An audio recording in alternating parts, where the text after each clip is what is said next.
भगवान अनुसुईया इतनी बड़ी भगवान की भक्तनी, इतनी बड़ी अपने पति की सेवादारनी है कि एक दिन अत्रि मुनि महाराज ने कहा, अनुसुईया प्यास लग रही है,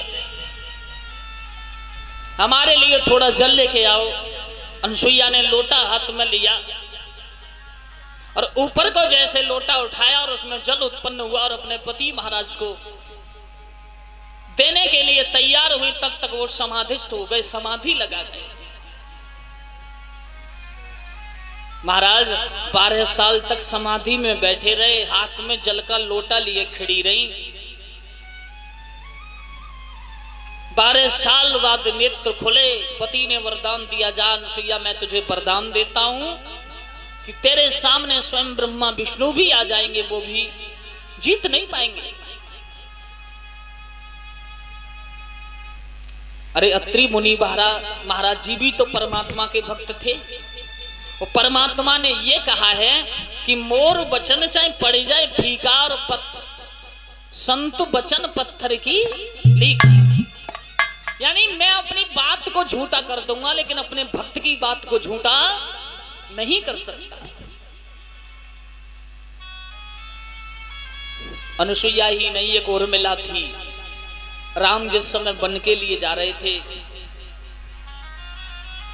एक बड़ा सुंदर चित्र बना रही हैं अयोध्या की व्यास, अयोध्या की गद्दी का, जिस पर बड़ी सुंदर राम की प्रतिमा, और उस प्रतिमा का तिलक करने के लिए जा रही थी। तब तक लक्ष्मण ने कहा, उर्मिला चौंक गई और तस्वीर बिगड़ गई। बहुत क्रोध आया, मैं अपने प्रभु का राज्य तिलक करने जा रही थी और तुमने मेरे प्रभु की इस प्रतिमा को ही ध्वस्त करा दिया। उर्मिला यही तो सत्य है, अब राज तिलक नहीं, अब हम बन जा रहे हैं, 14 वर्षों के बाद लौटेंगे क्या? हाँ, और मैं भैया की सेवा करने जा रहा हूं, तुम माता पिता का ध्यान रखना। उर्मिला ने कहा, अगर तुम भैया की सेवा करोगे तो मैं अपनी बहन सीता की सेवा करूंगी, मैं भी तुम्हारे साथ वन के लिए चलूंगी। लक्ष्मण ने कहा नहीं। उर्मिला जब हट धर गई तो लक्ष्मण ने कहा, अच्छा ऐसा करो, मैं तुम्हें साथ लेके चलूंगा, आप मेरे लिए थोड़ा पानी लेके आओ। और जब तक कुआं से जल लेने गई तब तक लक्ष्मण और श्री राम और सीता वन के लिए चले गए। लोटा लेके 14 साल परीक्षित महाराज दरवाजे पर प्रतीक्षा करती रही। ये 2-4 घंटे खड़ी रहेंगी ना, थाली लांगी सजाए के तो ऊपर ते पटकंगी, ये रखिए रोटी और ये रखो लो पानी, और मैं रसोई में जा रही हूँ, बता दियो, आवाज मार दियो, खाना खत्म हो जाए तो। जय हो महाराज। शयनेषु रंभा कर्णेषु दासी भोजनेषु माता। स्त्री पति को भोजन कराते समय मां के समान प्यार होना चाहिए, और कर्णेषु दासी, सेवा करते समय दासी की तरह सेवा करे, और मंत्री की तरह सलाह दे काम में। ये स्त्री के कुछ लक्षण होते हैं। और भैया अनुसुईया का वो दृश्य देवऋषि नारद देख रहे थे, तो देवऋषि नारद तो नारायण नारायण कहना भूल गए और जय अनुसुईया का जाप करने लगे। उन्होंने सोचा कि अब बहुत अच्छा समय मिला है, अब देखेंगे देवियाओं में झगड़ा कराएंगे। देवऋषि नारद कहाँ पहुंचे? जहां तीनों देवियां स्नान कर रही हैं, सरस्वती और पार्वती और लक्ष्मी जी। अरे अनुसुईया रटने लगाई,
जय अनसुईया की रटन लगाते हुए नारद वहीं पहुंच गए जब तीनों देवियां स्नान कर रही थी।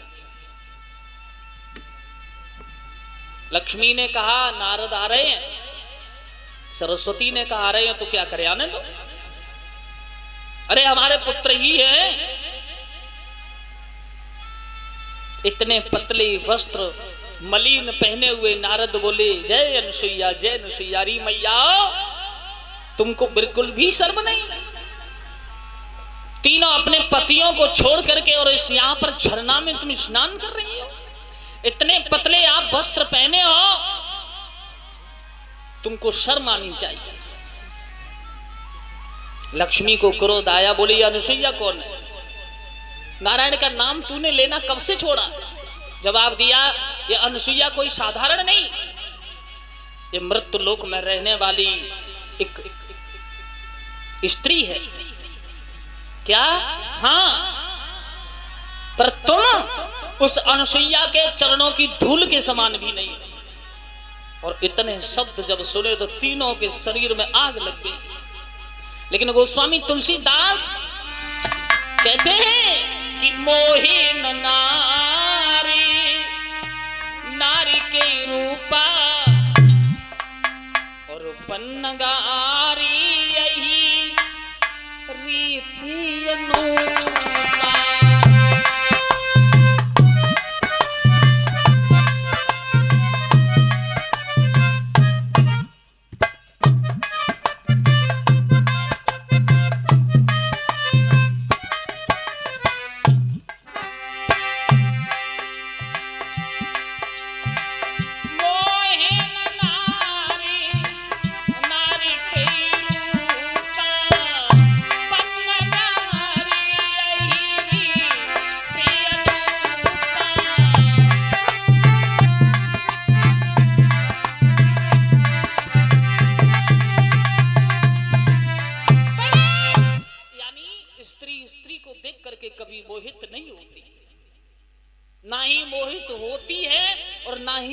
स्त्री की कभी बढ़ाई कर सकती है।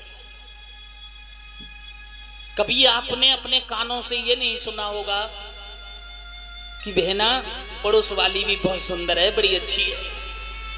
नहीं, कम होती अच्छी है जाई, एक पैसा को गुड़ नहीं। एक किसी की अगर नई दुल्हन आए और एक बूढ़ी अम्मा देख के आ रही हो, दूसरी देखने जा रही हो, दोनों बीच में मिल जाएं, जी जी प्रणाम प्रणाम, कहां से आई हो? बोले लला की बहू देख के आई। वो कहेंगी बहू कैसी है? ए बहू तो सही है, थोड़े दांत बड़े बड़े है, या बहू तो सही है, थोड़ी लला से छोटी है। यानी कुछ ना कुछ कमी जरूर निकाल देंगे। ये नहीं कहेंगी कि अति उत्तम है, बिल्कुल नहीं। और दो से एक ही ना है महाराज, इनके पेट में बात ना रखते, चाहे अच्छी हो भगवान की कृपा से, चाहे बुरी हो, एक जगह कान से सुन लें और बस 10 मिनट में पूरे मोहल्ला में। एक गांव में कथा चल रही थी, गांव का नाम तो नहीं लेंगे, क्यों? कमी तो तुम्हारे यहाँ भी बहुत है, जब जाते तो नाम तुम्हारा ही भी नहीं लेते। डायलॉग तो यहाँ के नाम से लगा देते, लेकिन नाम नहीं लेते क्योंकि लोग नाराज होते हैं। तो जैसे अब हम रह रहे हैं मकान में, उसी तरह से रह रहे थे। महा का महीना, छत पर बैठे और भैया घर के पीछे, ऐसा घर कौन सा होगा जिस घर में झगड़ा नहीं होता? हर घर में होता है, हमारे यहाँ भी हो जाता है। मकान के पीछे जहां रह रहे थे, सास और बहू में आपस में झगड़ा हो गया। और जब सास बहू में झगड़ा हुआ तो बहू बिल्कुल दुखी हो गई और दुखी होके बोली ठीक है, अब आज के बाद मैं तुम्हारे घर में ही नहीं रहूंगी। तो एकदम रुष्ट होके कमरा में अंदर गई और अंदर से कुंडी को लगा लिया। तो बूढ़ी अम्मों का ठीक ठाक गई, तो झटका लगाए, दरवाजा नहीं खुला, गेट की ओर भागी। तो दूसरे मोहल्ला की एक आ रही थी, उनकी बूढ़ी कहने लगी जी जी जल्दी आइयो। दोनों ने झटका मारो, केवाल खुल गई तो बेचारी बैठी रो रही थी। दूसरे मोहल्ला की ने समझाया तुम ऐसा कदम क्यों उठा रही हो, पढ़ी लिखी हो, समझदार हो, हर घर में ऐसा झगड़ा होता है। समझाया और जब वो बुढ़िया चली तो उसकी सास ने दोनों हाथ जोड़े, जिज्जी जब बात का उसे कहियो मती कि हमारी ललाई बहू फांसी खाए रही, हमारी बहुत बड़ी बदनामी है। जय बुढ़िया ने कछु ना कही, आंगन में आई परीक्षित महाराज, जिज्जी मेरी बात को ख्याल रखियो, हाँ कौ से जिक्र मत कर दी। तो दूसरी बुढ़िया ने कछु ना कही, दरवाजे पे आई जिज्जी, तो एक पैर फाटक से बुढ़िया को बाहर है पाओ, फिर कहीं जिज्जी भूल मत जाइयो मेरी बात को। तो बुढ़िया बोली ले मर रही तो तेरी मर रही, मरे तो तेरी मरे, सो मेरे का मतलब परोसो काऊ से क्यों हुई। ओ सामने वाली रोटी कर रही, सो हाथ में रोटी ले भजी चली आई, जिज्जी को मर रहा है, एक वो पिंटू आई बहु फांसी खा रही, कोई ना मर रहा हो। एक सामने से गोबर लेके चली जा रही, कितने खा ली फांसी अम्मा, ए वो पिंटू आई बहु ने। सिगरे मोहल्ला में गोविंद राधे, पर दोष इनका नहीं है महाराज, इनको श्राप लगाए। जिस समय महाभारत चल रहा था, तो उस महाभारत के बीच में हर योद्धा मारा जाता था। कुंती अपने लाडले अर्जुन की आरती उतारा करती थी, दुष्टर की आरती उतारा करती थी। और जिस दिन वीर कर्ण मारा गया, उस दिन कोन में बैठ के फपक फपक के रो रही थी। तो दुष्टर ने पूछा क्यों रो रही हो? बेटा रोने का कारण मत पूछो। क्यों? अरे रो क्यों रही हो? बेटा इसे मत पूछो। अरे आज तुझे खुश होना चाहिए, हमारे भाई अर्जुन ने एक इतने बड़े महारथी को मारा है और तुम रो रही हो। हाँ, कोई बड़ा काम नहीं किया महारथी को मार के। युधिष्ठिर ने कहा क्यों? जिसे मारा है तुमने अपने बड़े भाई को मारा है। संपूर्ण वृत्तांत बताया। युधिष्ठिर ने उसी समय कहा कि इतनी बड़ी बात और तुम आज तक पेट में छुपाई रही, हम तुमको श्राप देते